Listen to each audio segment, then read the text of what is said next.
হ্যাঁ স্যার, আপনার কলেজে পড়াকালীন সবচেয়ে স্মরণীয় মুহূর্ত যেটা আপনার সাথে এখনো রয়ে গেছে। কলেজে পড়াকালীন সবচেয়ে স্মরণীয় মুহূর্ত যেটুকুনি মনে হয় যে প্রথম ফিল্ডে যাওয়ার দিন, মানে ইউনিভার্সিটি ঢুকে ট্র্যাডিশনাল পড়াশোনার বাইরে যে একটা জগৎ আছে সেইটা উপলব্ধি করলাম যেদিন প্রথম ফিল্ডে গেলাম। ভোরবেলা উঠে ঘুম থেকে উঠে হাওড়া স্টেশনে পৌঁছানো, তখন একটা আলাদা একটা অনুভূতি হয়েছিল, সেটা আমার মনে হয় চিরকাল থেকে। আচ্ছা স্যার, আর কলেজে ক্লাসের শেষে আপনারা বন্ধুদের সাথে কি করে সময় কাটাতেন? প্রচুর খেলাধুলো, ফুটবল, ক্রিকেট, টেবিল টেনিস, আড্ডা, গান, এবং যাদবপুরে আমি ছাত্র ছিলাম, সেখানে প্রচুর সবুজ ছিল চারিদিকে, সেগুলো এক্সপ্লোর করতাম, বিভিন্ন ক্লাব, সেগুলো করেই সময় কেটে যেত। বাড়ি ফিরতাম অনেক রাতে। আর স্যার, কোনো প্রফেসর যিনি আপনার ছাত্র জীবন এবং তারপরেও গুরুত্বপূর্ণ ভূমিকা পালন করেছেন, তার সম্বন্ধে যদি কিছু বলেন। আমরা যে সময় যাদবপুরে পড়াশোনা করেছি, অর্থাৎ লেট 1980s এবং আর্লি 1990s, এই সময়ে একটা বড় অংশে কিছু অধ্যাপক ছিলেন যারা ন্যাশনাল লেভেলে অত্যন্ত জনপ্রিয় বা তারা অত্যন্ত ইনফ্লুয়েন্সিয়াল ছিলেন, যে ভারতবর্ষের বিভিন্ন ন্যাশনাল পলিসিতে তারা অ্যাক্টিভলি পার্টিসিপেট করতেন। এত ব্যস্ত ছিলেন তা সত্ত্বেও তারা ক্লাসে কিন্তু খুব মনোযোগ দিয়ে পড়াতেন। তাদের মধ্যে অধ্যাপক সুপ্রিয় রায়কে সবচেয়ে আগে রাখবো আমি, তার কারণ তার যে পার্সোনালিটি এবং যে মন দিয়ে তিনি পড়াতেন এবং যে জিনিসগুলো পড়াতেন অত্যন্ত আধুনিক এবং খুব সুন্দর করে পড়াতেন, সেটা দীর্ঘদিন ধরে আমার সঙ্গে আছে। এবং আমি আমার শিক্ষক জীবনের শুরুতে প্রায় সেই রাস্তাতেই খানিকটা হেঁটেছিলাম, যদিও সেই বিষয়গুলো আমার গবেষণার সঙ্গে ডাইরেক্টলি রিলেটেড ছিল না, কিন্তু এত ভালো করে পড়াতেন এবং এত সুন্দর করে ছাত্রর মনকে বুঝতে পারতেন, সেটা আমার কাছে খুব একটা গুরুত্বপূর্ণ পাওনা।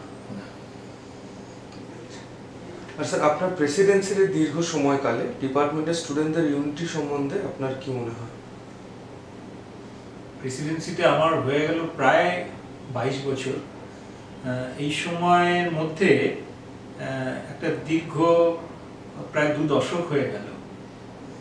ছাত্রদের ইউনিটি, মানে আমার তো মনে হয় এই ডিপার্টমেন্টের ছাত্ররা এই ইনস্টিটিউটের বাকি ডিপার্টমেন্টের থেকে অনেকটাই আলাদা, কারণ এরা বেশিরভাগ সময়টা ডিপার্টমেন্টের ভেতরেই কাটাতে পছন্দ করে দেন আউটসাইড। মানে এখানে একটা তো খুব কি বলবো যে অ্যাক্টিভ একটা পলিটিক্যাল সার্কেল আছে, তাতে আমাদের ছাত্ররা নিশ্চয়ই কিছু না কিছুভাবে অংশগ্রহণ করে, কিন্তু পুরোটাই বোধহয় সেটা নয়। অনেকটাই একাডেমিক কাজে তারা সময় দেয় এবং ডিপার্টমেন্টের নানা অনুষ্ঠানে তারা যেভাবে অংশগ্রহণ করে এবং যতটা মনোযোগ দিয়ে করে, তাতে আমার মনে হয় যে খুব বিরাট কিছু চিন্তার কিছু আছে। এবং আমি তো দেখি যে অন্তত সন্ধ্যে 6টা, 6:30, 7টা পর্যন্ত ছাত্ররা ডিপার্টমেন্টের ভেতরেই ঘোরাঘুরি করছে বিভিন্ন ল্যাবে। এটা অন্য ডিপার্টমেন্টে হয়তো হয় না এতটা, আমার মনে হয়। আর স্যার, আপনার কলেজের সময় কোনো পার্টিকুলার ব্যাচমেট সম্বন্ধে যদি কিছু বলেন, যিনি আপনাদের ফিল্ড ওয়ার্ককে আরো মজাদার বানিয়ে তুলত। এই ব্যাপারটার মধ্যে কতগুলো রহস্য আছে, মানে এটা দুটো অংশ আছে। সেটা হচ্ছে কোনো পার্টিকুলার ব্যাচমেট সম্পর্কে। হ্যাঁ, ব্যাচমেট তখন আমাদের ওই সময়ে ছাত্র সংখ্যা কম ছিল, আমাদের সম্ভবত আন্ডার গ্র্যাজুয়েটে 16 জন ছাত্র ছিল, পোস্ট গ্র্যাজুয়েটে 18 জন, যতদূর মনে পড়ছে আমার। ছোট পপুলেশন, কিন্তু তার মধ্যেও বর্ণময় চরিত্র ছিল। তাতে ফিল্ড নিশ্চয়ই খুব আকর্ষণীয় হতো, কিন্তু সেটা মাঝে মাঝে খুব বিপজ্জনক হয়ে যেত। সেটা খুব একটা ইলাবোরেট করাটা আমার মনে হয় না বুদ্ধিমানের কাজ হবে। ওভারঅল একটা মজার পরিবেশ ছিল। কখনো কখনো সেটা বেশ বিপজ্জনক হয়ে পড়তো, বিশেষ করে আমরা যখন একটু ইন্টিরিয়ারে ট্রাইবাল এরিয়াতে থাকতাম, সেখানে শহুরে বাবুদের নানা রকমের আধুনিক কাজকর্ম আমাদের বিপজ্জনক করে তুলেছিল বেশ কিছু সময়। তারা সেই সব ছাত্ররা এখন বিভিন্ন কন্টিনেন্টে আছে, তারা এক অর্থে খুবই সফল বলা যায়। তাদের আর নামটাও আমি বলবো না, কিন্তু দোজ আর দ্য ডেজ। আচ্ছা স্যার, প্রথমবার যখন আপনি প্রেসিডেন্সিতে ক্লাস করতে ঢুকেছিলেন প্রফেসর হিসেবে, তখন আপনার অভিজ্ঞতা কেমন ছিল? অত্যন্ত নার্ভাস ছিলাম, তার কারণ সেই সময় অন্তত একটা ভয়ঙ্কর ইয়ে ছিল, চাপ ছিল যে এখানে ছাত্র যারা তারা অত্যন্ত মেধাবী এবং তারা মাস্টারমশাইদের বুদ্ধিমত্তার যথেষ্ট ভালোভাবেই পরিচয় তারা করে নেন, এরকম একটা চাপ ছিল। কিন্তু সেটা প্রথম কিছুদিন পর আস্তে আস্তে চাপটা মুক্ত, এই কারণ যেসব ছাত্রছাত্রীকে আমি একদম প্রথম দিকে অর্থাৎ 2003, 4, 5 এই সময় যেসব ছাত্রছাত্রীকে আমি পেয়েছি এখানে, তারা তো একদিক দিয়ে যেমন আমাকে প্রচণ্ডভাবে ইমপ্রেস করেছিল তাদের বুদ্ধি দিয়ে, আর একটা হচ্ছে যে আমাকে প্রচুর পড়াশোনা করতে সাহায্য করেছিল। কারণ এদের যে কি কি পসিবল কোয়ারি থাকতে পারে এটাকে আমাকে প্রথম দিন ক্লাসে গিয়ে আঁচ করে নিতে হতো। এবং সেই সময়কার মানে আমি প্রত্যেকটা মুখ প্রায় আমার মনে আছে যে তারা কি পরিমাণ আমাকে দিয়ে কাজ করিয়ে নিয়েছে। অত্যন্ত সুখকর একটা অভিজ্ঞতা আমি বলতে পারি।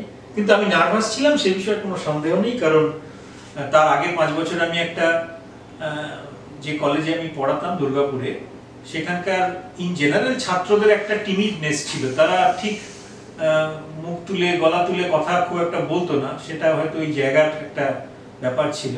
কিন্তু আমার মনে হয়েছিল যে কলকাতার ব্যাপারটা এরকম হবে না, সেখানে আমি যদি কিছু ভুল বলে থাকি সেখানে ছাত্ররা সেটা সহজভাবে মেনে নেবে না।